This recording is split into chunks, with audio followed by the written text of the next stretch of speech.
I know a lot of people are clutching their pearls right now about Bitcoin being referred to as risk-free. So can you break down for us the difference between that volatility and then how you can have the confidence to look at this and say, no, the risk is merely a timeline question?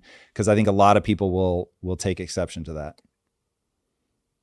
Yeah, so, well, the dollar is zero ARR, zero volatility. That is to say, the dollar goes up 0% against itself each year, and the dollar is zero volatility against itself each year. So if you're on the dollar, you're living in flat land, and you're a stationary person in flat land, a pedestrian in flat land.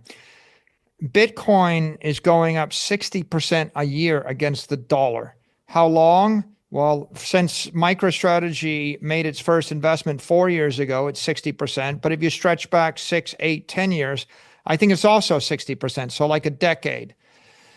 But you can measure it back a decade and you see it's going up 60% a year. And it's 60 volatility. It's a 60 vol against the dollar.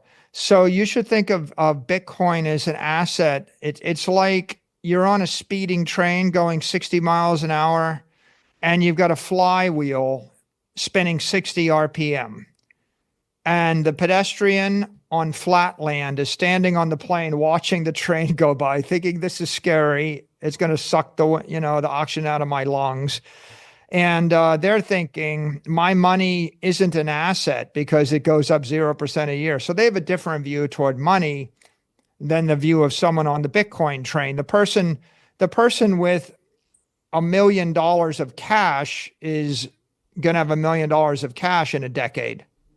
A person with $1 million of Bitcoin is going to double their capital every 18 months if they just hold on to it, right? And so they're going to double it once, twice, three, four times at that rate, right?